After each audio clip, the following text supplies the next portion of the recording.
नमस्कार शेतकरी बंधूंनो, मी Sandeep Patil, welcome seeds company प्रतिनिधी. आपण वेलकम सीडची शेडनेट पॉली हाऊस काकडी सुजाताच्या प्लॉटवर आलो आहे. काकांनी सुजाता लागवड केली, त्यांच्याकडनं जाणून घेऊ व्हरायटी कशी राहिली. काका नमस्कार. नमस्कार. आपलं नाव सांगा. माझे नाव खंडू बाईकराव हिरवे, तालुका श्रीगोंदा, जिल्हा अहिल्यानगर, गाव मुक्काम पोस्ट पारगाव सुद्रीक.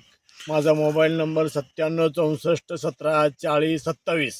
बरं, आपण जी शेडनेटमध्ये आपण उभं आहेत, ही कोणती काकडी लावली तुम्ही? सुजाता वेलकमची.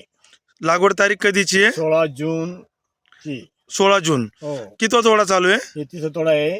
तोडा आता एवढ्यात तुम्ही याच्यावर तोडा झाला आणि तुम्ही एवढ्यात आले आणि चांगल्यापैकी माल निघतो, भरपूर माल निघतो. म्हणजे इतका माल काकडीचा मी पहिल्यांदाच पाहिलाय.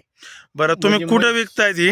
ही मी लोणीमध्ये बिग बास्केटला त्या मला मॉलला विकतो काकडी. आणि ते आजच्या रोजी मला 25 रुपये रेट मॉलचं मिळाय मला.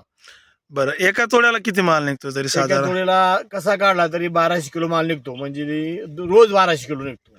डेली तोडा आहे Daily तुम्हाला. तोडा, 1200 एकंदरीत किलो. तुम्ही सुजाता लागवड केली, व्हरायटी कशी वाटली? एकदम उत्तम. असं वाटतं की ही एक आपल्याला एटीएमच मिळलंय.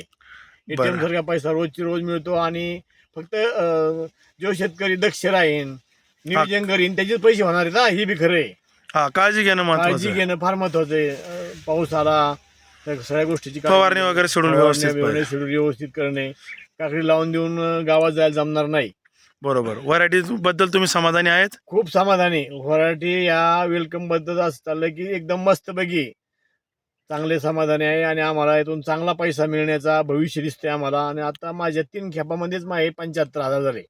बरं, जे तुम्ही आता बघा प्लॉटवर सेटिंग झालेली, जो माल लागला, काय वाटतं तुम्हाला? हो, बापरे, खूप चांगला छान माल लागला. आम्ही त्यामुळेच समाधानी आहेत. त्यामुळेच तुम्हाला वारंवार फोन करतो, तुम्ही या आणि आमच्या प्लॉटला भेट द्या. शेतकरी बंधूंनो, काकांनी जो प्लॉट बनवला बघा, कॅनोपी बी जबरदस्त आहे आणि फ्लॉवरिंग बघू शकता. आणि मुळात म्हणजे हे तुमचं शेडनेटचं स्ट्रक्चर नाही ना? नाही, ही आमची द्राक्षी बाग होती.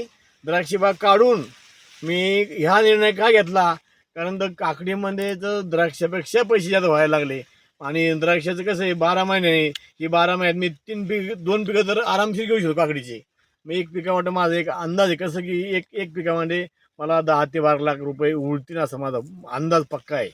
तुम्ही बाकी शेतकऱ्यांना काय सांगू शकता बरं सुजाता लागवड केली कमीत पाहिजे? कमी तुम्ही काकडी लावा ठरलं तर नियोजन चांगलं करा आणि चांगले बियाणे म्हणजे सुजाता वेलकमची सुजाता वापरा. आणि ह्या काकडीमुळं आपल्याला भविष्य चांगलं राहील. आपल्या मुलाबाळांना आपण त्यांची हवस मवस पुरू शकतो.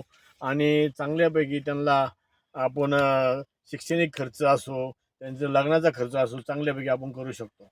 एकंदरीत तुम्ही जो प्लॉट बनवला आणि जे तुम्ही द्राक्षाच्या स्ट्रक्चरवर नेट टाकून सुजाताची लागवड केली, छान असा प्लॉट बनवला. धन्यवाद काका, सुंदर प्लॉट बनवला. थँक्यू. नमस्कार.